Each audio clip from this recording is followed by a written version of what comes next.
Good morning. Good afternoon. Good evening, wherever you are.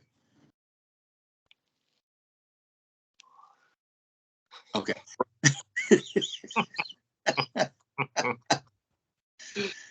Another edition of Denver Broncos Masterminds, but there are no more Denver Broncos. They're now the Wal-Mart Generals, and or we call them only coach killers in the building, and that's what we discuss.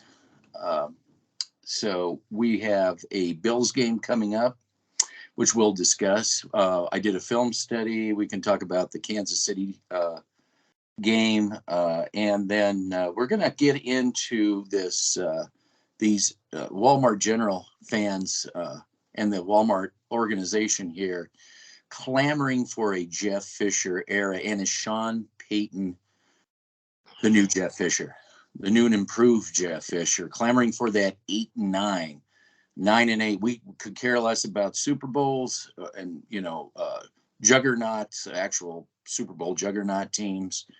All we care about is virtue signaling. All we care about is saying, see, we're just this way, that way.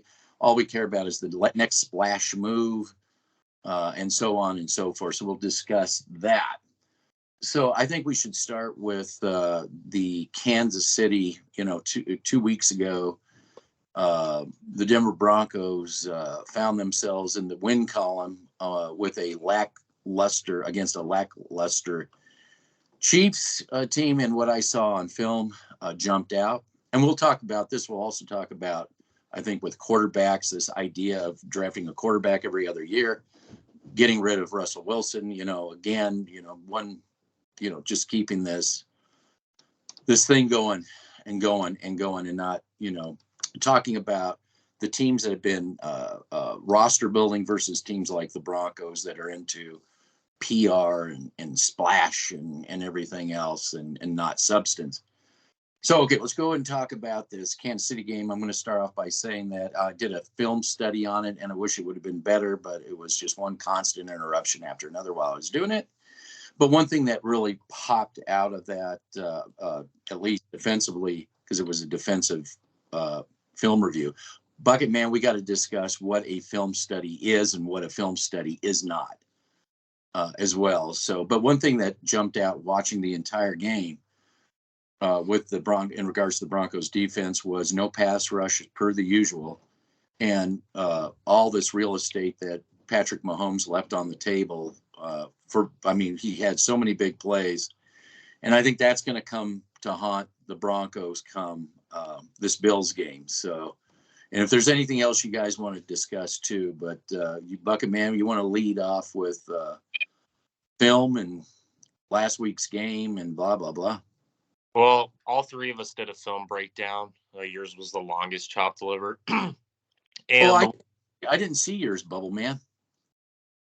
Oh, mine is up there. I was showing all the wide open, receivers, because that's what stood out to me the most is, wide open receivers, Mahomes not throwing it to them. So, I mean, just showing. Maybe I did see it. It was kind of a short, right? Yeah, it was like 13 minutes long. Oh, okay. So there's this narrative going around from certain Bronco content creators that we destroyed the Kansas City Chiefs. That couldn't be further from the truth. When you watch the all-22 film, the coaches film, the real film, the film that all three of us provide, and the NFL provides to some degree, you see a bunch of, like Bubble Man said, you see a bunch of open receivers. You see Patrick Mahomes holding onto the ball, doing his best Russell Wilson 2.0 impersonation. There's one thing that I did take away from that film breakdown is I wish that we had the Kansas City Chiefs offensive line. I would kill for an offensive line like that. But we can't have that with the Denver Broncos because they don't care about offensive defensive line play. They haven't for 7-8 years, probably 10 years is when the last elite offensive defensive line the Broncos have had. So, everybody wants to give credit to the Broncos for coming out and kicking the Chiefs' ass, supposedly kicking the Chiefs' ass. I mean, you have Travis Kelce basically admitting it during his podcast saying that they weren't up for this game, and then when they finally were up for the game was over. So I mean, don't give me that bullshit that we destroy the Kansas City Chiefs. That couldn't be further from the truth. You have Patrick Mahomes missing wide open, and I mean wide open receivers. I mean, all three of us could play quarterback back there, and we could hit the dink and dunk pass there that were open profusely throughout the entire game. Talk about how much time he had for each play on every pass. Well, I think the time killed him.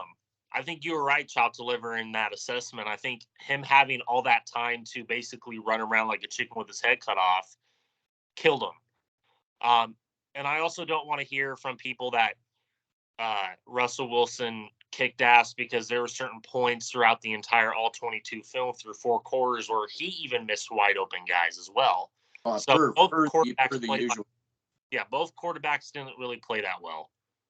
I just want you to, I'm going to ask you this, I'll ask both of you this question. In regards to the film, we'll get into what film study is too, but if you're the offensive coordinator for the Buffalo Bills and you're taking a look at the Chiefs, what would you tell your offensive unit and Josh Allen in particular, based off of the reality, the real world, the actual fact check of the Denver Broncos defense and what Kansas City did or didn't do? What would you tell your Buffalo Bill unit? What would you tell them? Take what the defense gives you. I mean, if you see a wide open receiver in the flats for a 7-yard, 10-yard gain, why don't you throw the ball to him? If you see a receiver sitting on an out route wide open, throw the ball to him. I mean, you can attack this defense anywhere, especially underneath, and make sure you get your tight end in the middle of the field. Make sure you run the ball at the edges. You'll be good. You could do any of those things. There's holes all over this defense. What you don't want to do is run the ball right up the middle, because DJ Jones and Zach Allen that's their specialty, is stuff in the run up the middle. But other than that, that's about it. And that's about the strength of their linebacking too, is in that AB gap. Yep. AB gap. So this would be me. I would be an offensive coordinator. I would look at this film and I would show the receivers the cushions of the Justin Simmons side of the field. Here we got a guy playing goalie for Manchester United. We can exploit this. But Josh Allen, this is what I'm going to tell Josh Allen. You've got 3 to 4 seconds guaranteed. You'll get 3 to 4 seconds guaranteed to do, but you have to get it. You have to have this. You have to survey the field. Don't hang on to the ball. In 3 to 4 seconds, you should have the field surveyed. If you just survey it, just drop back and survey, you will see who's open. It'll be glaring to you, but you have to get the ball out between that time. Don't hang on to it, and there'll definitely be a receiver open. And the reason why we bring they're Bronco fans. Why are you saying this? Because we're into reality. We're into the real world. We're not drug dealers. We don't sell opium. We don't say things that aren't true. There's and this is the way I see it. I see that if the Bills aren't goofing around, if they're not screwing around, doing this, doing their best Mahomes head up the ass stuff. If Josh Allen, they'll run their token run plays. I mean, but they're really a pass team too. This could be a Miami type ass whooping if they do just come out in their A game and don't hang on to the ball and distribute that thing. It could be a Miami type ass whooping, because I think if the Broncos got behind, I think the Bills defense, because it was what I saw on film, because we looked at Cincinnati Bills film, they opened up like just fast as hell. To me, that opening, the way they opened, it was the fastest defense I've seen so far. Absolute fastest. And I think if they can get the Broncos off the field, that it's over. It's over before it even began. That's my personal take. You did a critique on the Broncos offense, but and it seems like, and here's the thing too. I don't think Sean Payton is a run heavy guy. I don't think he ever was. Maybe long ago, but he likes throwing that ball around. It's Monday night. You have a front office clamoring for, take the top off. I just don't think the Broncos can help themselves. I think that they'll get away from who they are. I think they have an identity that they don't want to identify with. I think they have a power gap front three, could be better, but they have a power that's serviceable. And I think they got one of the better running back rooms in the league. But would they stick to what their identity is, or do they want to go to that, throwing the ball all over the place? What do you guys think? Well, again, if I was the Buffalo Bills, to answer your question, if I'm the Buffalo Bills, I'd attack Justin Simmons' side of the field all day long. I mean, my God. I mean, that dude absolutely sucks. I mean, it's a shame. This is. I want to talk about the Justin Simmons AFC Defensive Player of the Week real quick. I mean, down the line. But my God, it's a damn shame that there are other players that played better than Justin Simmons during that Kansas City Chiefs game defensively that didn't win that. And that's what divides a locker room. I hope people understand that. That's the definition of John Elway favoritism. When we had that one guy go on Cody Rourke's show and basically say there's a lot of people that in that locker room that don't really like the people that are favored, basically the John Elway players that are favored. So again, if I'm the Buffalo Bills, I would be attacking Nick Burrito's side of the field when he's on the field. I'd be doing a lot of drag routes. I do a lot of 10-yard hitch routes in the middle of the field, and I'd take that shot down the sideline on Justin Simmons' side of the field. I mean, I'd be attacking that all day long. I mean, it is inexcusable for an offensive coordinator, an opposing offensive coordinator, not to attack Justin Simmons' side of the field consistently. Because they do attack it consistently. Not from what I've seen, not what I saw from Kansas City. They weren't doing it consistently. Well, he kept looking to the right. He didn't want to look to the left. But I mean, I can look the right long doesn't mean I'm going to be attacking his side of the field, though. I want to talk about what you said about favoritism. My Saint source said that. He said, "Buyer beware." He said that Sean Payton has done that too. So there we go. So but yes, of course you would attack Justice. I mean, when you see the real estate that's given up on that side of the field, I mean that's what you mostly see. Well, with Miami, they were attacking every side of the field with success. And quite frankly, what I saw on film was every side of the field they had somebody open. But Mahomes just refused to he wanted to wait for whatever to open up. And I don't know why, what his trip was, but I just don't see the Bills coming out playing a slop game like that. They're 4 games. They got to play their A game. But I just want to give one player some credit, and that's McMillan. The guy actually knows how to play corner. But in a slot, in a nickel type situation, and if the Broncos were a developmental team, he could be your Chris Harris Jr. type, developed. But I'm just wondering if this is an organization that will hamper that guy. It's just my observations. But the Broncos definitely pulling that typical 8 years of that John Elway favoritism crap, dividing the locker room up. It just seems like it's continuing. And I don't, that what they may be.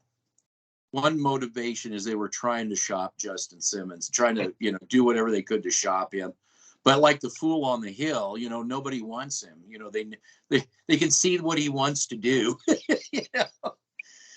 They can see what he wants to do, and it's play goalie for Manchester United and be a really bad real estate agent by giving up so much of it. So, just if you want to see film, folks of Justin Simmons, you can get that on the All 22 and see for yourself.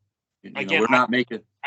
Again, I just don't think a lot of people care to watch the film. I think there's a majority of people that do, and that's the people that the people that actually watch us.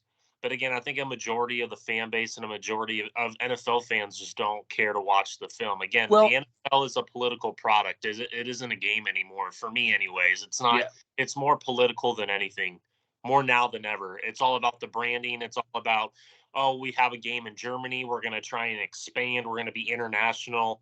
I just don't think that people care about the all-22 film. And when they do care about the all-22 film, you have bullshit 3-minute all-22 film breakdowns on Baron Browning trying to prove a point that he's an edge rusher. Well, I think this is where we need to discuss what actually is film breakdown. Well, before we get into that question, just hold on a second. Talk about who watches us. We actually get a greater audience around the NFL from those people that want to look at film. But since we're Broncos centric, they don't really watch a lot of us because, I mean, I don't blame them. Who cares? Yeah, it's the Broncos. Yeah, and not that they hate the Broncos, really. No, it's dead product. It's a dead franchise. Well, I'm just saying they're interested in their team, but I understand. Okay. Yep. Yeah. So anyway, but I get what you're saying. Overall, the numbers across the board, it's all marketing and PR. But what actually is a film breakdown versus, cherry picking or even a technical review? What's Bucket Man, you're the guy. Tell us what defines an actual film breakdown and explain how you can fake a film. You can tell people if something you're watching is a film breakdown when in fact it's not. Go ahead. Well, there's a plethora of ways that you can define a film breakdown, especially when you're a coach. Because when I coached this year for the linebackers, I used the film breakdown to help them get better. You can use it as a learning tool. You can use it as a learning tool for your players to get better and to develop. When you watch the all-22 film breakdown, the one thing that I really harp on is watching a play over and over and over again, at least 3 to 5 times. I break that play apart. I look at every position on the field. I define every position on the field. I see what's going on, what's good and what's bad. That's how I look at an all-22 film breakdown as I go series by series by series, play by play by play, over and over and over again. It's like when you work for, let's just say you work for a car mechanic and you open the hood of a car and you just tear the car apart and you do the finer details of that vehicle. That's basically how I watch the all-22 film breakdown. I'm a very detailed oriented person. And then that's how you have to watch the all-22 film breakdown, because it takes time.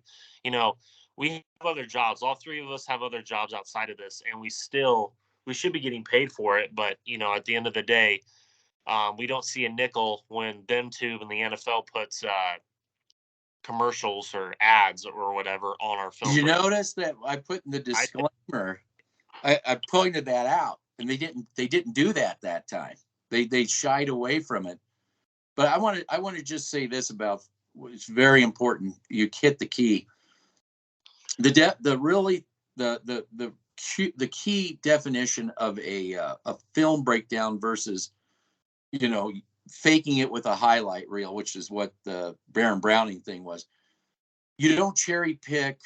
You don't break down plays throughout a 2-year period or you jump to this. You don't do any jumping at all. What film breakdown is in football world is the series. You have to go series by series by series by series, because it starts painting a landscape about the player you're looking at, the coaching that you're looking at, the play design you're looking at, techniques you're looking at, play by play by play, because you need that overall picture. You need the sum of all parts to really get what's going on. And I'm just proposing this to any NFL organization out there, that you really need to put a leash on your analytic people. And because, it's like combat simulation. I mean, what are you doing?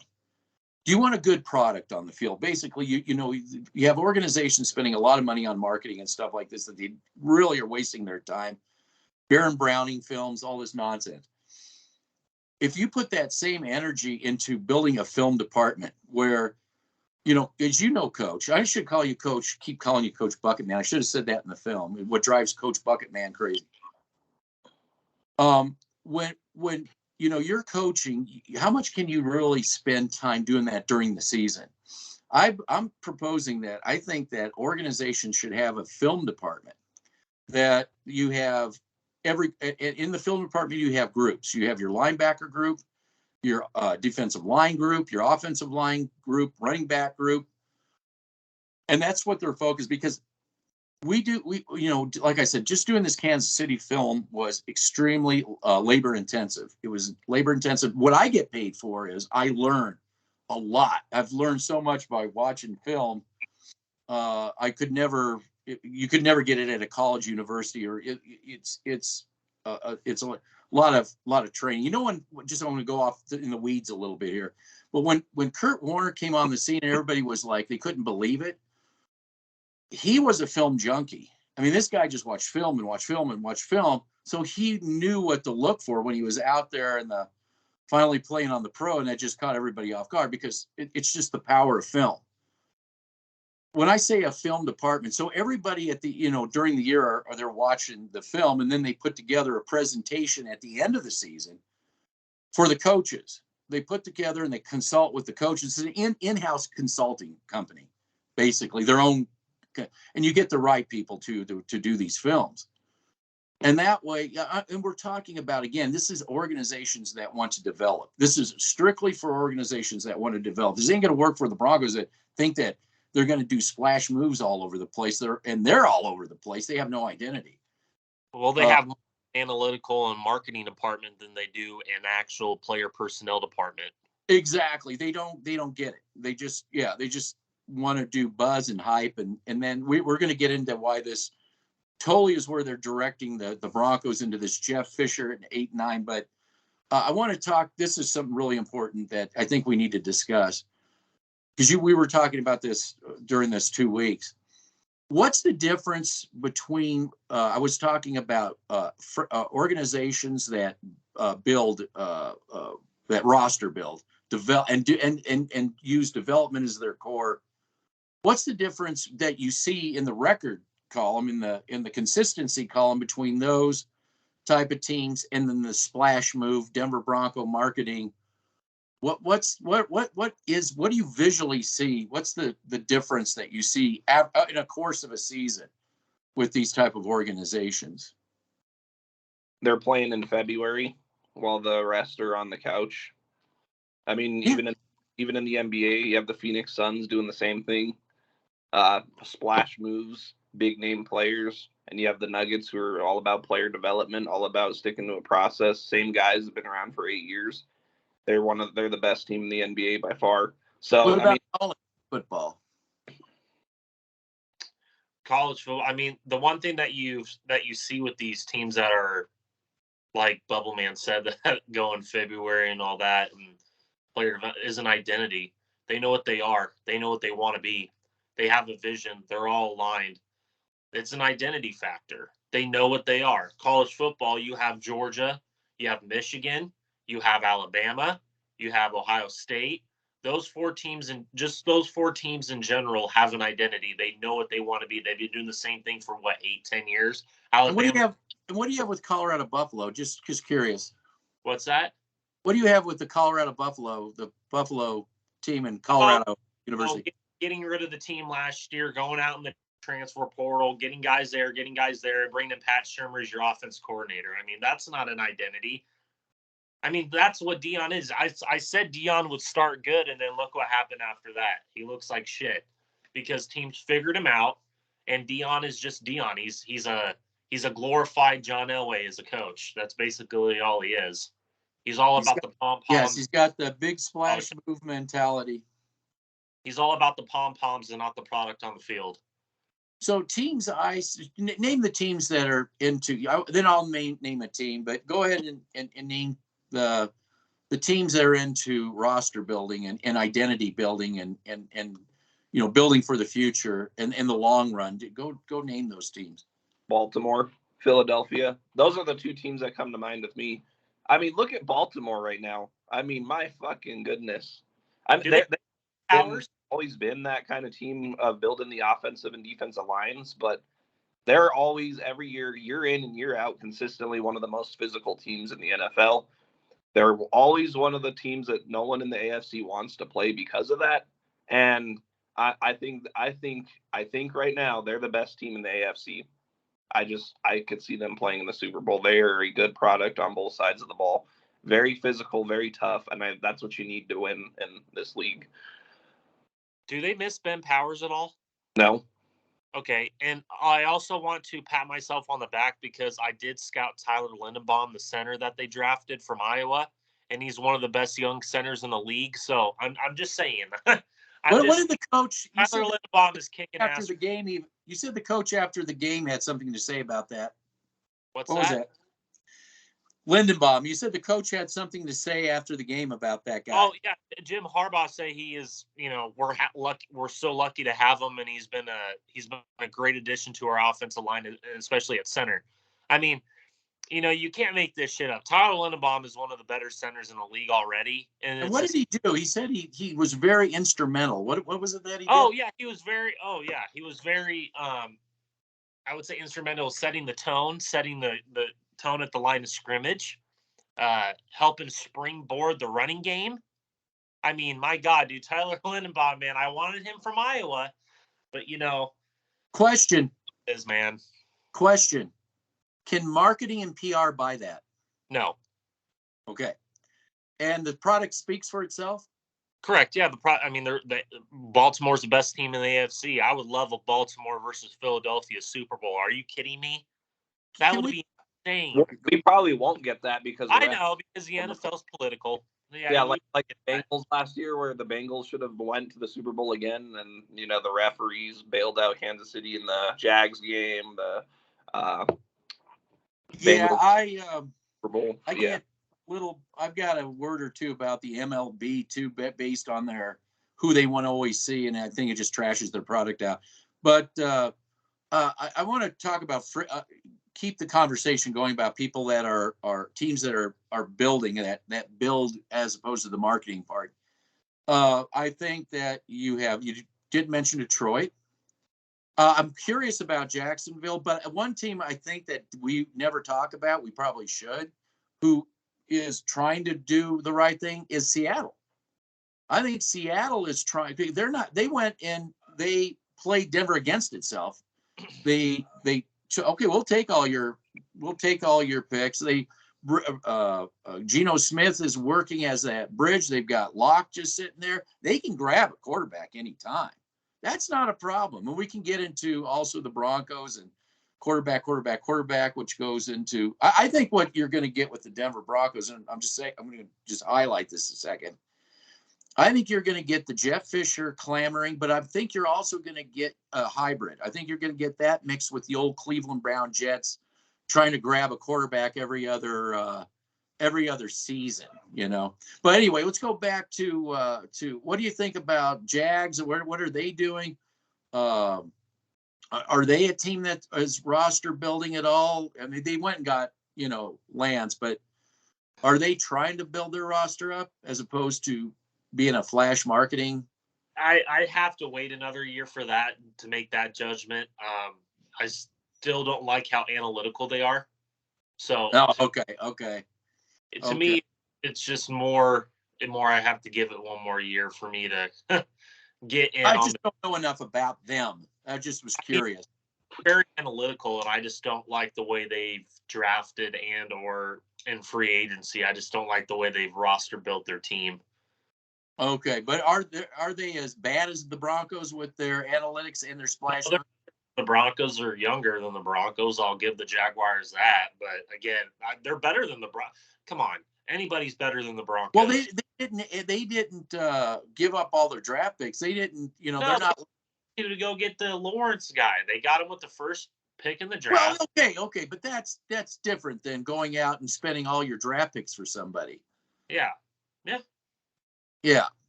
Okay, that's what I'm just saying, that maybe they're a couple steps down if with their analytics. Maybe yes, but I think some of these other teams are up and coming. Detroit, maybe Seattle. Pittsburgh. Pittsburgh's another team that roster builds too. Pittsburgh. Yep, and they also have a culture setting coach. What do teams like Seattle? Here's the three teams: Seattle, Baltimore, and Pittsburgh have in common. What do they have in common? With a defensive mindset. No, they have the same head coach for how long now? True. Consistency. Yes, consistency. Yes, true. That's another thing too. They're not going for coaches, quarterbacks left and right. Speaking of, go ahead. So players are not having to relearn systems every 2 years. What the fuck are you? What are the Raiders doing? So you bring in Josh McDaniels, a guy who blows it up right when he walks into that fucking building. He blew up the roster, and you're gonna fire him because why let him get started in the first place? Like when he interviewed, why would you hire him? You knew he was gonna blow it up when he walked in that building because he's building it in his vision. He doesn't give a shit what John Gruden's vision was or Rich Pisaccia's vision was. He's gonna get rid of these players that don't fit his plan.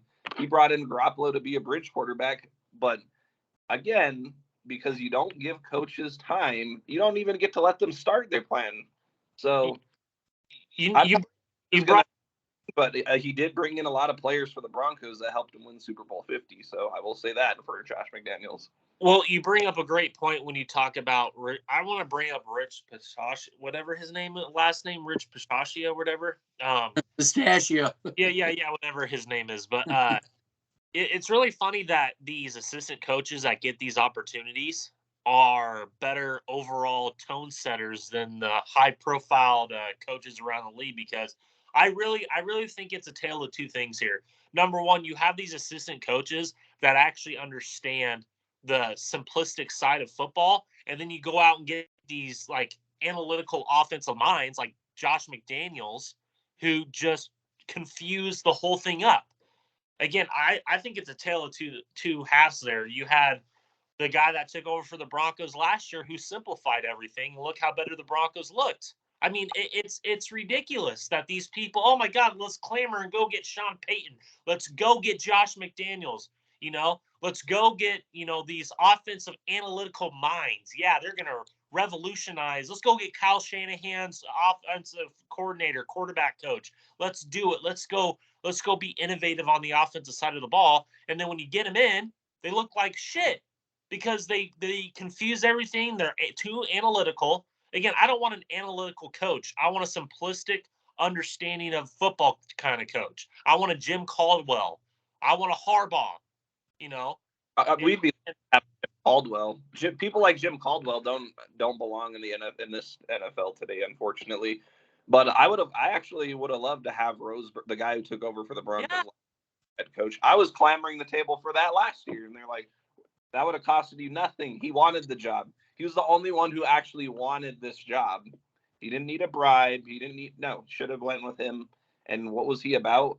Oh, rolling up the sleeves and doing the work. So that's probably why he didn't, Rich Scangarello, Mike Munchak, and Vanjie, you had it made. You had it made. A foundation fell right on your lap. You had a whole foundation that fell right on your lap. He worked well at the offensive line, worked well at the tight ends, receivers, and quarterback, and can't have that. Had Philip Lindsay, man. You had Locke, you had Fant, you had Reisner, you had all those guys developing under Scangarello and Munchak, and then what did you do? You tore it up because you saw what Kansas City was doing. Oh, ships ahoy, Kansas City, let's go get Shermer. There she blows. Yeah. I see the name. But when they see teams like Philadelphia, oh no, we can't be like them. We can't have great offensive and defensive line play. We can't be like Baltimore and have great offensive and defensive line play. Can't be like Pittsburgh and be a real smash mouth football team. Well, the problem is that organization believes they're all that. That's where the disconnect is. True. Yeah, they actually believe this. And I'm so livid at Kansas City right now because we were this close. We were this fucking close to maybe seeing some change. And now that they beat the Chiefs, that all goes down the drain. And we got to hope. Well, I mean, let's talk.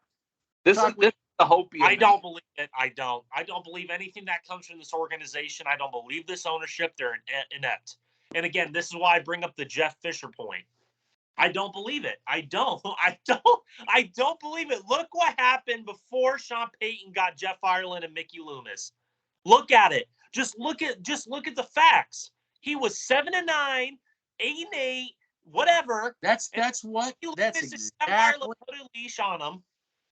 That's exactly what this Wal-Mart fan base wants. They don't want dominant dynasty, Kansas City, Philadelphia, maybe the Bengals now. Well, they don't want any of that.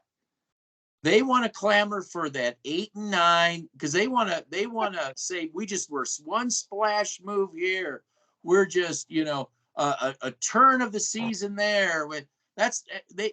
I think what they did is they created a bunch of hopium addicts in the Wal-Mart General world that that they could care less about Steve Atwater football, so to speak. Demarius Thomas receiver, so to speak, or even Haven Moses. I mean, let's be honest. Anders. They don't want, they want, a Justin Simmons, a guy that plays, somebody that they can just clamor and, but here's the thing. I think this ownership was going to stick with Payton for a certain amount of time. I think that, and Payton is your new and improved, probably Jeff Fisher. And this is what they want. They want to clamor. Their marketing department can keep getting ahead and say, "Oh, look what happened now that they stumbled into this win with Kansas City." I mean, what did we say at the beginning? We predicted this, that there would be these couple of games like the Dallas that they stumbled into and won. They caught the team at the right time, and then the marketing department explodes.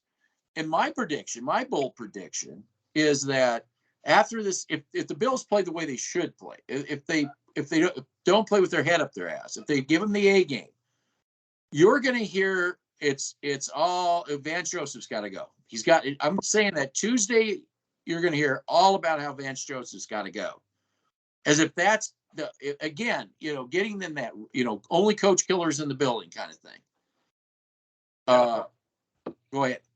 That's what they're going to say, because we blame the front office. Anything to avoid making actual changes to the organization. And you fans who come in here talking shit in the comments saying that we're not real Bronco fans, you're not the real. If you like mediocrity and you want to see 7 and 9 seasons having a 15, which they haven't achieved yet. They haven't even achieved that yet. That you achieved that with Locke in 2020 or 2019, and you blew it up for some reason.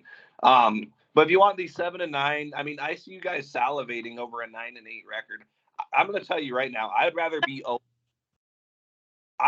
0 and 17 with the number 1 pick draft and getting rid of you fuckers than be 9 and 8, keeping everybody around, keeping the band together, continuing to draft corners, receivers, and edges. By the way, your receivers, corners, and edges suck, and you've been obsessed with these positions for years, so you can't even scout the positions you're obsessed with, right? It'd be one thing if you're obsessed with these positions and they actually produce consistency on the field, but they don't.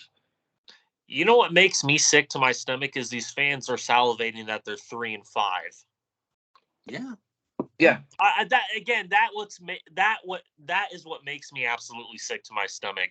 Is I know you guys aren't real fans. I mean, real Bronco fans aren't salivating over a 3 and 5 football team and then blindly tell your audience that we kicked the Chiefs' ass without even knowing anything about the game of football, without watching the all 22 film. You just watch the highlight reels and you just sit on your couch watching it as a fucking fan, and you don't understand the fucking game. That's what makes me pissed off is do you have these stupid Bronco content creators and the Broncos? I'm not going to let the Broncos off the hook here. And they're all connected. They have the gumption and the balls to sit up there and say that you kicked the Kansas City Chiefs ass and you don't know shit about what really happened during the fucking game. How dare you? Oh, and the NFL. Oh, sorry. The NFL, you have the announcers on TV lying to our faces. Oh, there's great coverage down the field when we cannot see the coverage down the field. And then you turn on and there's no coverage down the field. NFL, stop with the political bullshit. Stop with the political BS. all right, and get back to actual football. When I turn on a game, I've been saying this all week.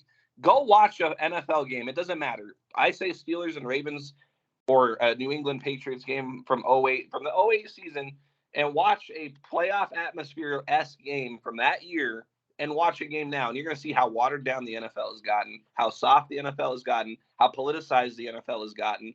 And you have Bronco fans making rap videos because they beat the Packers. You have Bronco fans. I mean, barely beat. Lost that. I mean, we showed them all 22 wide open fucking running back on that 4th and 22. I think those announcers are getting paid by the Wal-Mart Generals to say that stupid fucking bullshit. Well, that again, the NFL is trying to resurrect this corpse. That's the Denver Broncos. But let's go step back a second. What we're talking about, real owners. Why did Mike Shanahan get fired? Because of Pat Bowlen, tired of things. the mediocrity. Pat Bowlen, because he was tired of the mediocrity, and he pulled the fucking trigger. He pulled the trigger because he got pissed off of Mike Shanahan getting up, doing what they do now, what they specialize in now. He got up, Mike Shanahan got up and said, do you realize, because it was another one of these 9-7, 7-9 kind of deals, or 8-8, whatever. It was one of those deals, another one. And he says to the press, he says, do you realize how you could have been 13-3 and that was it? He'd had it. He said, I don't want to hear about what could have been. We need to be 13-3. That's the difference between the real Bronco fans. That was what we expected from a real owner. Yes. We expect, and splash moves for Sean Payton and Russell Wilson just shows me you don't know what you're doing. It just shows me you do not know what you think you know what you're doing, but you don't know what you're doing. Well, we care. We're throwing money, we're out of a fire hydrant, a hose, spraying money. I have a question for you guys. This is a real question to the real Bronco fans here. Were there a lot of splash moves under Pat Bowlen's leadership outside of a few here and there with Gary Zimmerman, with Peyton Manning? Because it wasn't John Elway that got Peyton Manning here. It was fucking Pat Bowlen. You could go to the opening press conference and Peyton Manning saying, and I quote, the reason I came to Denver is because of Pat Bowlen. Well, you got to back up to what we were talking about. So Pat Bowlen blew the team up, and then they started roster building. They had a roster. McDaniels. The roster, McDaniel started building up the rosters from the lines. That's correct. Really what the story was there. Fox came in and continued that build up, and then they went out and got, that was a one. You can't do that unless you have a Malik Jackson that you drafted in the sixth. That's why I say this is what we were talking about. You sent me a video. They're already the Bleacher Report or the Yard Bark or whatever it is. Yeah, they want to go after a quarterback playing that, doing this Jets, Cleveland Browns bullshit again. And my argument to that is this. We saw the all-22, and we see that there's absolutely no pass rush. Snap after snap after snap. Do you not think that you're not the Pittsburgh Steelers or the Baltimore Ravens who can get a fifth rounder in Mean Joe Green? This organization cannot do that. You have to go up in the rounds to get that. What did you say? Buckner, DeForest Buckner. Well, that he's not in the draft. I'm talking. That's the type of model I go after. DeForest Buckner plays for the Colts. He's been in the NFL for 8-9 years. Well, you know what I'm saying. I'm saying you're not going to get that. You don't have the staff you don't have the scouting department that can, and you don't have the development in the coaching. You don't have the organization to get a player like that. You don't have the organization to draft that Mean Joe. You need that push up the middle. You've got to get that.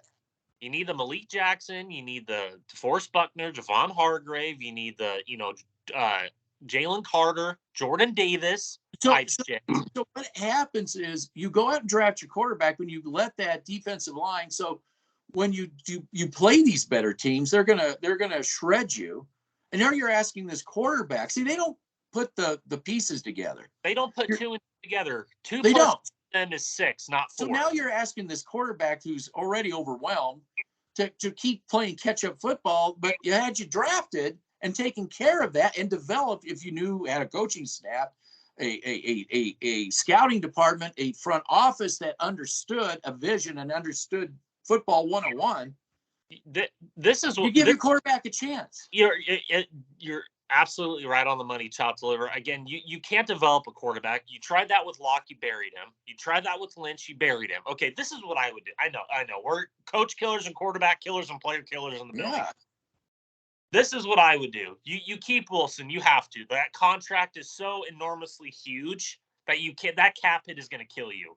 You need to keep Wilson. I understand he's not a Sean Payton core. I get that. But right now, I'm not thinking about who's a Sean Payton fucking quarterback here. I'm thinking about you need to build these offense and defensive lines, okay? You're probably going to have maybe a top 10 draft pick, maybe. If you do, you go get the left tackle out of Penn State, the best left tackle in the fucking draft. You go draft him. You build these offense and defensive lines. Second round, you go get your DeForest Buckner, Malik Jackson.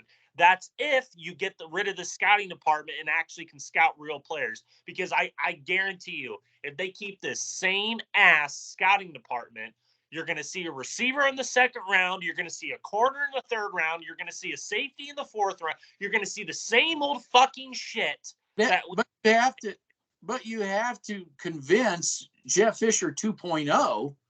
That's the problem. You get rid of one problem, you're presented a new problem with Sean Payton. That's why, again, Jim, there's a reason why Harbaugh didn't come here, ladies and gentlemen. There is a reason he didn't come to Denver. Just look what he's done with Michigan. Oh, well, he's cheating.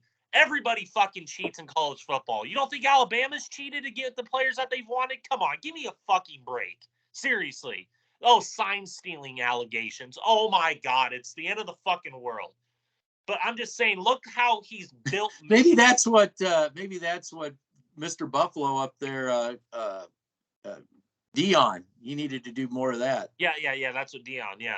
But I'm just saying that look what Harbaugh's done with, and Michigan hasn't got rid of Harbaugh. He's been there for almost 8 years. Again, you need consistency. You need to know what you want to be offensively and defensively. I like that you brought the Nebraska, some of that. Well, Nebraska lost yesterday, and they're still pulling their same shit. So, I mean, they're not. Yeah, you can't be sitting there talking the talk if you can't walk the walk. That's for sure. Well, I'm just saying, exactly. I mean, their offense is dog shit. Their defense is legit. Their defense is one of the best in the FBS. But their offense, they have no player personnel that fits the offense coordinator. Their offensive coordinator, when they ran the ball, this is what Pat Shurmur football is. When you run the ball into the red zone and you pass it 3 plays in a row and you throw a pick. That's what I'm talking about. You need to get rid of the offense coordinator at Nebraska. You need to get more players on that offense side of the ball. You have the players defensively that are developing. You need a new offensive identity. You need a new offensive identity. I'm tired of the fucking bullshit. Sorry, spread. Gotta have spread. You just gotta have spread. You gotta spread. No, you don't need to have spread at Nebraska. You need to pound the rock, play smash mouth football, and then when they do it, they look good. But when they go away from it, they look like shit. I think a genuine smash mouth football team in today's NFL would kick any of these teams' asses. Like if we actually went back to physical football for a game. Look at Baltimore. They're a smash mouth team. Look at Detroit. They are a smash mouth team. Look at the Eagles. They are a smash mouth team. I think I'm going to find out right now. I'm going to see Baltimore because I want to see Baltimore go up. I think Kansas City would get their asses whooped by Baltimore. Well, I mean, I think Kansas City, again, we give Kansas City a bunch of shit. I'll take their scouting department. Is KC Baltimore? Well, I'm talking about a finesse team versus old school smash mouth football team. No, they don't play. The Ravens do not play. They play San Francisco. Maybe a playoff. That may be a future playoff game. Yeah, I would love to see that matchup, but I think Baltimore comes out on top because they're a legit football team. You're gonna see referee fuckery though bail out the Chiefs, but you'll it's just like the Super Bowl last year. Like we had a great game until we didn't. So referee not. It should have honestly been Ravens versus Eagles. Or they may want to promote Jack, their quarterback. They want to promote Taylor Swift. That's all they're concerned about. Of course. Take your shot, guys. Take your shot. They are good golf clubs, though. I will admit, Taylor Swift are I great think golf. the Taylor Swift aspect comes into play, but I think the Pfizer bullshit comes into play even more with that Travis Kelce, Taylor Swift bullshit. Oh yeah, oh absolutely. That's what they want to promote more than anything. Not Taylor Swift, the Pfizer shit. The Pfizer. Yeah, no. They just want all the Swift followers. That's what they. Yeah. Yep. How's Kelce been performing on the field lately after all this PR? He looks like shit. Terrible. Sucks. What did he do in the Broncos game? Nothing. Because he's too worried about. Nobody really did anything. I wouldn't say was it just Kelce. Nobody. I mean, come on, dude. You kicked the Broncos' ass for how many years now? And you're just on film like he wasn't open. I'm like, how do you not get open against these linebackers? You play. You got. It's Bucket Man. He said it's a walkthrough. I mean, every season it's a walkthrough. You get to the point where you don't even practice. Don't look at the playbook. You're practicing plays that you're going to work on down the road. You get there, you just kind of go through the motions. The next thing you know, because remember, even in the game that they lost, it looked like the Broncos looked like a little boy, the little brother, the young brother, taking swings while the older one's holding his head. And they didn't even look. Kansas City didn't even look good in that game. No, and they won. I turned that game off.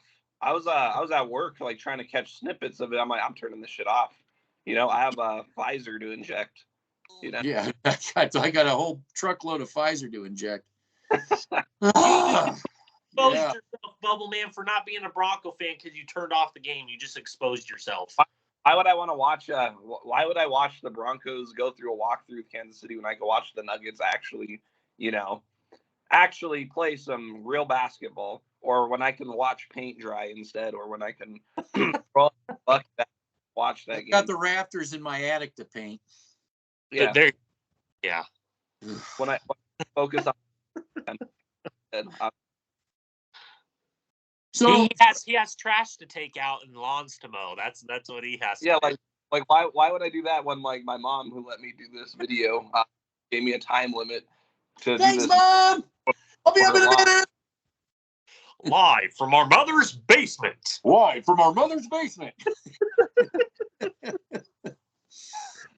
So Monday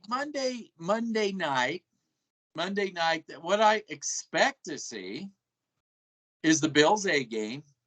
If I don't, and they give it away, what's that?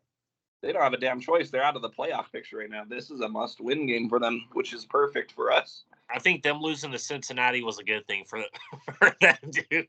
They're so pissed. Why do you think they had that meeting that I sent you guys, that report? Oh, that players meet. Oh, dude, come on, dude. They are going to want to kick. Like I said, but Broncos can put logos. Broncos can put logos on their practice field all they want. Okay, but all the Bills have to do is look at that film. Bills just have to look at the film. That's all they have to do. Look at the film. Okay, you brought up that. Why having a logo on the practice field, but you still have shitty player personnel? That doesn't change. Again, these people don't know the fucking game of football. No. But I just want to bring up this point. This might be last year when you and I did the video chow deliver where Denver went to Buffalo without the, we're just keeping our players healthy, our starting teams healthy. Remember that bullshit? Yeah. Oh, solid. Very solid. Good job. I think that might be a game that you see again. Is that kind of ass whooping last year in the preseason game? Because that's film. That's what the film says. The film says that. Well, yeah, that's not our opinion. It's not our opinion. Well, that's what the All-22 and the coaches film says. So if you don't believe us, go get it and stop watching highlight reels because that's not the All-22 film. But we brought up the point. All three of us watched that Bills and Bengals game. That defensive front can get off their blocks quicker than what we saw against Kansas City, dude. Ed Oliver, Jordan Phillips, Tim Settle, they go 2-3 deep on their defensive line. You don't think Von Miller is going to want to outkick the Broncos' ass, especially looking? No, I don't know. Bad blood. No bad blood. Okay, yeah, there's no bad. Oh yeah, that's right. Baron Browning. Justin Simmons says Baron Browning reminds him of Von Miller. Yeah, okay, good job, Justin Simmons. Yeah. Dude, I do not like Justin Simmons. He absolutely Let me just ask this to Justin Simmons. Show me on the tape last week in any clip you can find where Browning looks anything like Von Miller. And why did Von Miller look like he did? Because he had Oliver push up the middle and Malik Jackson. He had Aaron Donald in Los Angeles with him. He had Aaron Donald. He had Aaron fucking Donald, man. Yeah. Why can't we have an Aaron Donald on our defense? No, you have a PR department, you have analytics, and you got marketing. That's all you need. You know who leads the league in sacks? Who did? You know who leads the league in sacks? Oh, who's that? Baltimore. Oh, no, they don't have marketing. These are analytical. No, that's not true. That's not true. That's not true. They don't have a marketing department. They don't, but I'm just saying, these aren't sacks or analytical sacks. These are actually real sacks when you watch the All-22 film. So just letting you know, that defensive line for Baltimore, I like how they have us playing Cleveland, but we're not playing Baltimore this year. Well, why would they? They're a 5-11 team. They have a 5-11 schedule. Cleveland? Cleveland's way better than Denver. Yeah, that defense. The Broncos are a bad team. I'm just trying to say they're not. Well, they are. Well, they've been a bad team for how long? Almost a decade now. Like, come on. Yeah, thank you. It's not going to change. It's not. You can sit there and say, oh well, the front office, and the front office is. I don't care what you guys say. There's division going on. This is something else I want to talk about. There's division going on between Sean Payton, Penner, front office people, and they know that their time is limited. But here's the thing. Sure, they can clear out the front office, but is anything really going to change? Let's say they do. Let's just say this. We'll run with this with me. Okay. If they clear out the front office, all those Elway people, is anything going to change? Are they going to change who they are? To me, it's going to depend on the scouts that they hire. It's going to depend on if they bring in Jeff Ireland with a miracle and they actually give him the reign. I know there's little to no chance for that, but hypothetically, let's just say Jeff Ireland takes the job and he actually, because Child's liver bubble man, we're going to know if Jeff Ireland's calling the shots. We're going to fucking know because we've seen the track record with the Saints. We're going to know. And if he's not, then again, you're going to have the same old bullshit with George Payton, who's an empty suit up there. Again, yes, we need to ask what is George Payton? Who is he? Honestly, is George Payton? What is he? He's not a general manager. What is his job? To go sit up in John Elway's office during the game, in the suite during the game, and drink margaritas and eat Cheetos? What the fuck is he doing? I think it's a guy that gets pulled by the front office Ellis crowd. Gets pulled by Sean Payton and then gets pulled by Penner. I think this guy's like Stretch Armstrong, man. He's getting pulled in every friggin' direction. Like John Elway, may I use the bathroom, please, Mr. Yeah, John Elway. Is it? The guy that's still down the hallway and still has an office, right? That what both Payton and the Paytons said. Both Paytons. So here's what I think. Denver we'll hypothetically say they clear out that whole front office and they gut it out. You know what's going to happen from what it seems like? Sean Payton's going to be John Elway 2.0. Yes! Absolutely. Yes. Do you think that Sean Payton wants to listen to Ireland? Oh, no. Payton know best. No, he's going to have free reign. Sean Payton is going to be the GM. Sean Payton is going to be the scouting department. Sean Payton is going to be the offensive coordinator, the defensive coordinator. Sean Payton is going to be the head of player personnel, and everyone hired is going to be an empty suit. And it's going to be the same clusterfuck we've been watching for a long. Because Sean Payton, that's what I see happening. I could see it. I think the bold future. That happening. I do. So we now will have Jeff Fisher 2.0 running the show.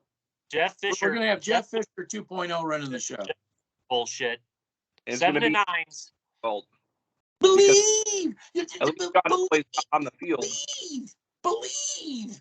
Just believe. Let me ask you this. Chopped Liver and Bubble Man. Do you think Ravens organization believes that they go into the season every year and they're going to go to the Super Bowl? They actually expect it. They expect it. Okay. I just want to bring up that point. Yeah. God, man, this organization's a The joke. The Ravens are either there's results or there's not, and if there's not, we correct what's. That's what Pat Bowlen said every fucking year. He expected 13-3, and he expected Super Bowl berths. That's why we had more Super Bowl appearances in losing seasons.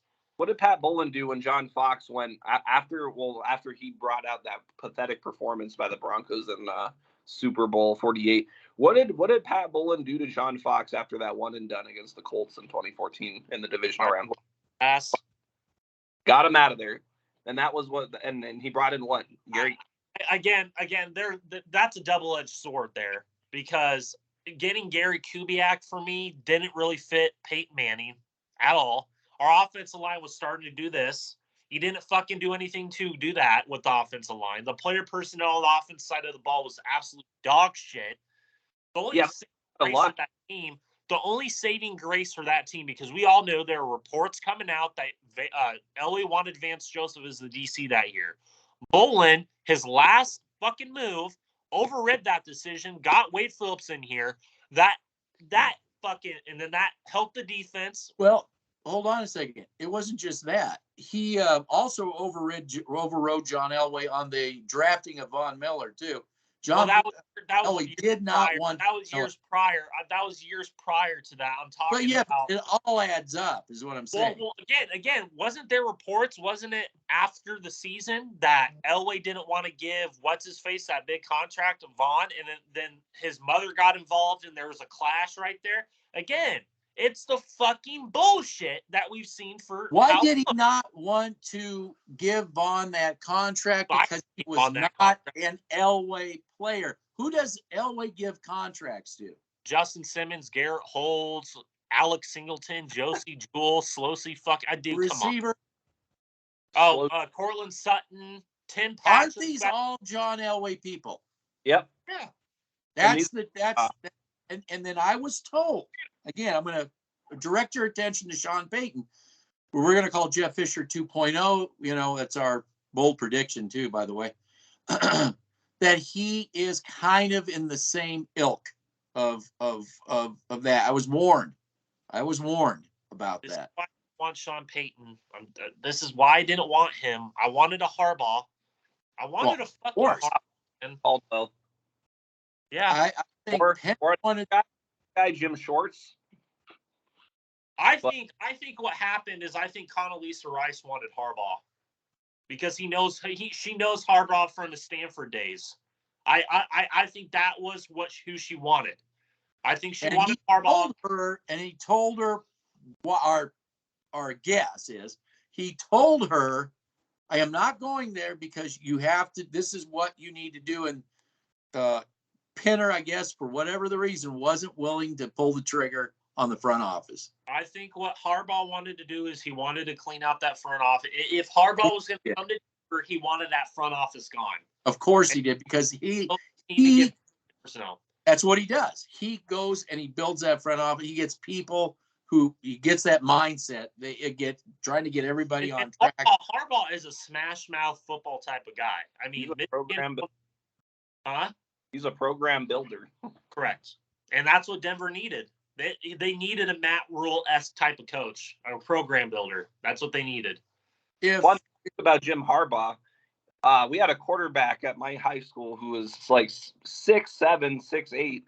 Turned him into said, "You're not a quarterback." Turned him into a tight end, and he's now in the NFL. So Jim Harbaugh knows what the hell he's doing. He was going to go. Hey, quarterback. That's kind of rough. Get very giraffe. Yeah, he's gonna go play quarterback at Texas. Jim Harbaugh flies out here and recruits him, puts him as tight end, and he was a damn good tight end for Michigan. And he's playing for the Steelers at the moment, and he's developing into a blocker and an all-around tight end. So that's all thanks to Jim Harbaugh. He does. That's what he does. Yeah. No, he wasn't going to put up with the nonsense here, because if you can't pull the trigger on this thing, that, you know, I mean, I'm sure he told him about, like, look at their track record. Look what they've done. They don't know what they're doing. They obviously don't know what they're doing. And Russell Wilson probably was. That could have been a contention too. Is like, look, you know, I don't have a I have less of a problem with the trade and more of a problem with offering him that fucking contract before he took that. Was the yes. Once trade you can recover from. Yes. You can't recover from this contract. I agree. Yeah, it's going to be a while on this contract. Yes. I don't like I don't like both to begin with. I never. Well, yeah. I mean, yeah. Yes. I never understood the move. It never made any sense from a logical standpoint. If you're building a team, it didn't make any fight. You had the draft capital to continue to build. You could have built this around Bridgewater or Locke or whoever, and then you go get your Patrick Mahomes. Again, these people don't understand the game. They don't get it. I think could you imagine what Harbaugh could have done with all those draft picks and stuff? I'll tell you who it made sense for was Seattle. It made total sense. And I was laughing. Everybody's like, they laughed at us. They fleeced us in the biggest trade. They were like Seattle, and I'm like, what? You people don't know what you're talking about. Seattle. I told you that day, Chalk Deliver, because you were at work, and I'm like, got breaking news. Broncos, traded for Russell Wilson, and you're like, so what they give him? And I'm like, everything and the kitchen. They got rid of Noah Fant, and oh my God. Yeah, well, all I know is that trade was bad, but the contract was worse. But I believe that contract was part of the agreement to even make the trade in the first place. I think Russell Wilson said, if I'm going to play for you guys are going to pay me that contract, or else I'm saying no. And so they traded for him, and that's why they did that. I mean, there's no logical reason why you would sign a guy who has 2 years left on his current contract to another. That's why during that 2 years, you start building the team. But again, I would have never traded for Russell Wilson. It never made sense to begin with.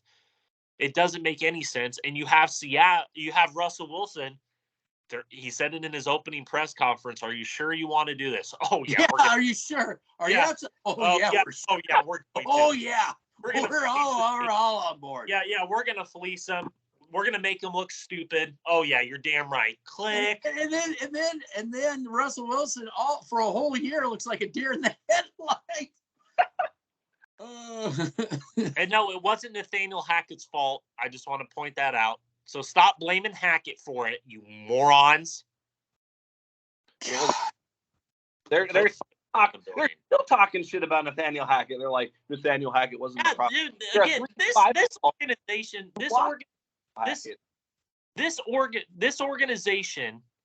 is like a fucking opera show here. It's like Kim Kardashian bullshit here. They can't get over certain people that have left and have gone on to be better. Certain players have gone on, and they're like, see, he had one bad game. See, we were right to get rid of him. And then the next couple weeks they're consistent with it, and then they look like the fucking idiots. So yeah, and that's they're an organization, man. They're fucking petty. When I did this film review, it just kept dawning on me like I got to start doing film on positive things. That there's nothing positive about what I'm seeing. This team isn't going anywhere. They're going to be just trying to bullshit people. And I think I'm going to go in a new direction myself. I want to look at, the teams we're discussing and look at their draft process and see how, and you can't call them film studies because I'm not going to go beyond the analytics. I'm going to probably do more technical reviews, but based off of, proper team building and highlight players. Look at what this guy's doing. And I'm going to reiterate that this isn't a film study, but this is a technical review on a process, the player in the process. Maybe I could call even that the player in the process. I'll think about this, but I was spending so much time and energy on such a bad product, and then it's a dead. You have that Wal-Mart spending all this money unnecessarily to clean up the mess, and it's just playing the NFL. Don't look. Oh, look, it's great coverage. But they're rebuilding the training center. I mean, I want to start promoting a good product. I want to start promoting what, because some of that's going on.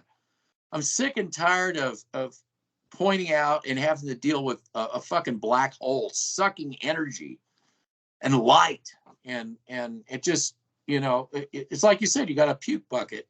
You got a puke bucket next to you. It's just, I would, you know, watch the film. You watch the film and it's like, my God, why do I continue to put myself through this torture? Like, exactly. That was in the back of my mind the whole time. I'm like, here's a humane torture tactic that we should do for the CIA. Tie someone up. Where was Osama bin Laden? And you make them watch Broncos film. Yeah, all 22. Yeah. But you have to have the audio telling you how great everything is. Have a listen to Mad Fanatic in the background. You know what I'm saying? Play Broncos Avenue in the background. Play a podcast. God. On speaker on each side of the ear. Have Broncos all 22 on screens all over.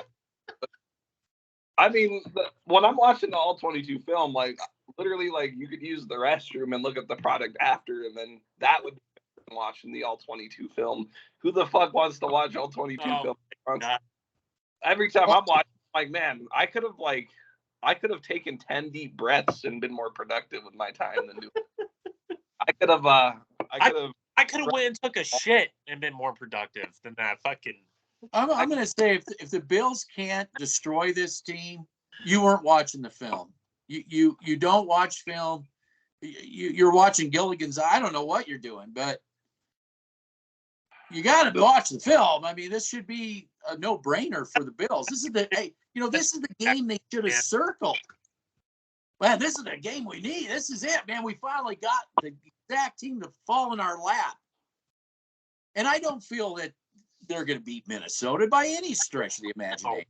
Not with Josh Dobbs. I'm glad they got Josh Dobbs. It's a perfect fit for him. It's a more simplistic offense now that Dobbs is there. You're going to see basically the Rams with Baker Mayfield. That's basically what you're going to see. They simplified the offense, dude. Oh, don't do that. But what? I mean, they look better with it. Well, what the content creators for the opium sell, the drug dealers, what they don't want to tell the rest of Wal-Mart country is that Minnesota, they lost Kirk Cousins, but they still have 52 other players on that team that can contribute. Yeah. Where did Payton come from again? When did who? Where did George Payton come from again? Does Minnesota like the Denver Broncos? No. Well, the Broncos, they have a GM up there who's actually a GM. This guy's just, Stretch Armstrong getting pulled every direction. And, I really wonder if Bubble Man is the CIA tactic, if Elway, wraps George Payton in his chair and he makes him watch. Oh, look how great Justin Simmons is. Watch the film. Look how great Cortland Sutton, Jerry Jeudy, and Tim Pat. Oh my God, look how Alex Singleton, give him contract extensions. Yeah. Make it. You're gonna do it. I have you strapped down. Watch the fucking highlight reels and fucking pay them now. Well, I thought Bo Man came up with a really funny one with Kansas City's 4D chess. Like, well, let's make them think that they're better than they are. That way, they could just keep kicking the can down the road. And we can stay dominant.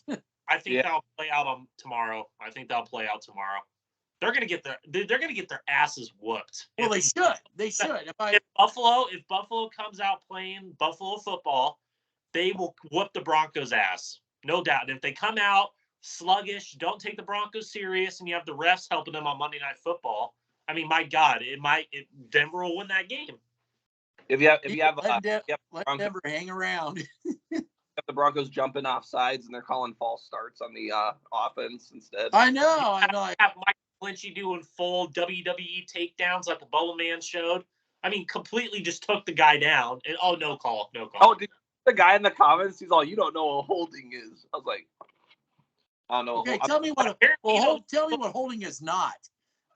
I'm like, maybe that's not holding, but I'm like, yeah, it's not holding because it's a takedown, you dumbass. Yeah, it's not holding. It's not holding. It's throwing them on the ground. Also illegal, you fucking idiot. That's where? In the red zone. Go watch any red zone drive if you want to see Broncos takedowns, because that's where they happen the most, is in the red zone. And the funny thing is, Mike McGlinchey's a captain, dude. Yeah. My God. Well, anyway, this is a team destined for nowhere, so that's just the way it is.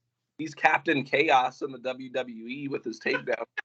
Like he's Captain Crunch. Coming down to the ring, Captain Chaos against the Big Show.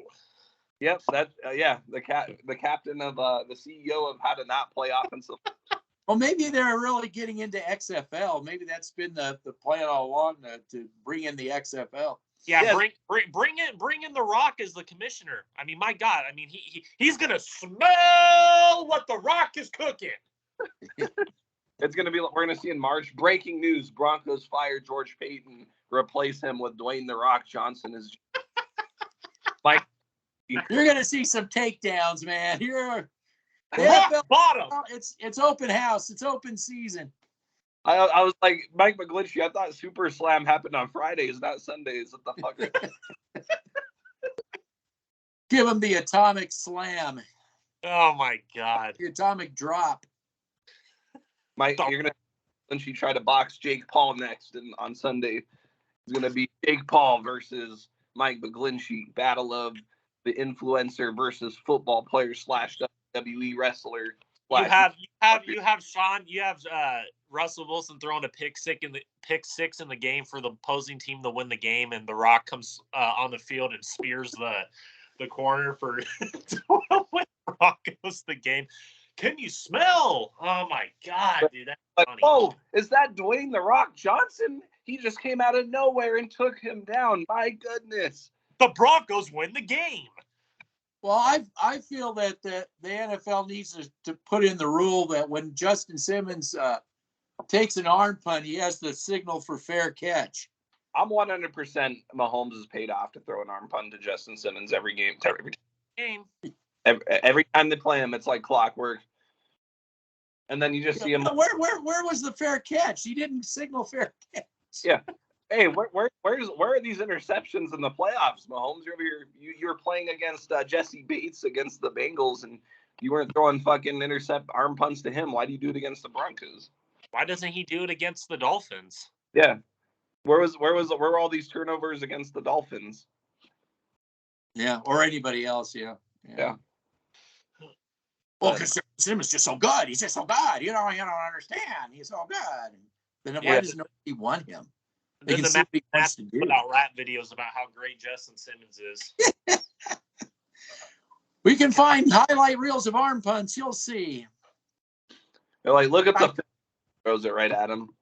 I mean, I showed all the ones last year on film of the fucking interceptions thrown right to him, and they're like, he still has to make the catch. I could have made that. I could have done the same thing. That's how bad it was. Well, but this is the thing. They'll sit there, and this is the whole Wal-Mart mentality. This goes to what we were saying about, all they care about, they don't care about a product. You had McMillan playing great corner, jumped the route, got the interception. They won't say a word about that.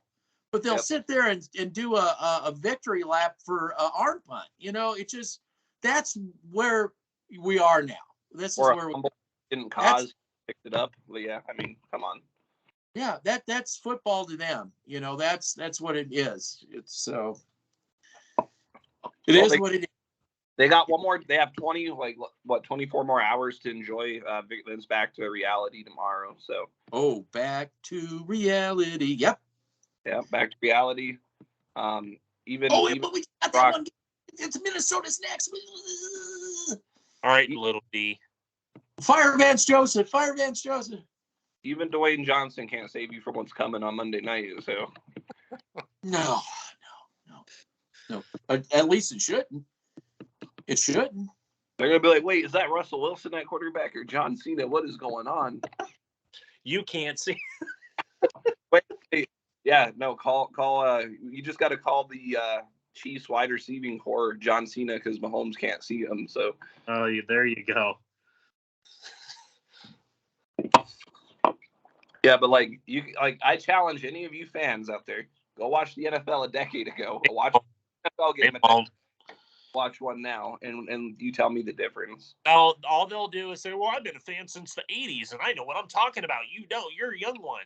If you're a fan, yeah. If they're fans, Any Been fan, watching highlight reels since the 80s.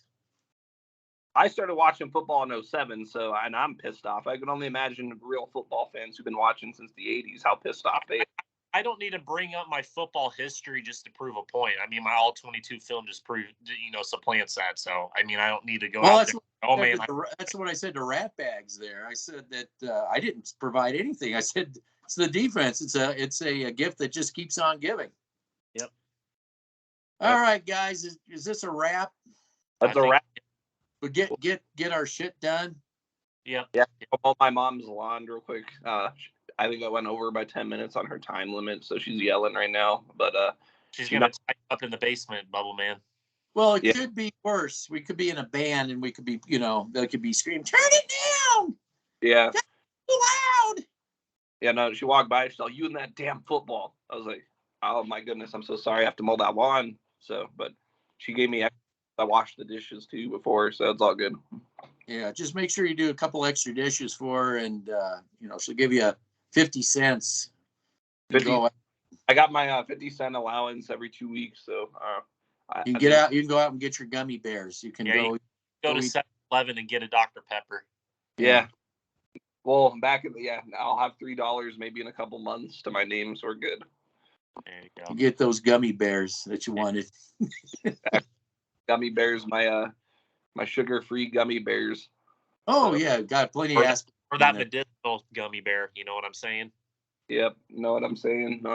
I'm using her phone actually to do this. She wants to play Candy Crush, so it's all good. Oh well, you better get off, for God's sakes. You got to know your priorities. Yeah, exactly. Well, silly me, man. Come on. Alrighty. Catch you guys. So this ought to be interesting. Maybe Tuesday. I know, Bubble Man, you're never available, but I don't know. Are you available Tuesdays, Bucket Man? Yeah, I'm off tomorrow and Tuesday, so I'll be able to watch the game, and I'll provide you guys voice messages if you're not able to watch it. Yeah, I can just hear Dave Logan giving his usual bullshit stuff. Yeah, Dave Logan, he gets paid, so. Yeah. Oh, that's the only way you're going to get that job. Yep. So, all right. Alrighty. Kirk out. Kirk out.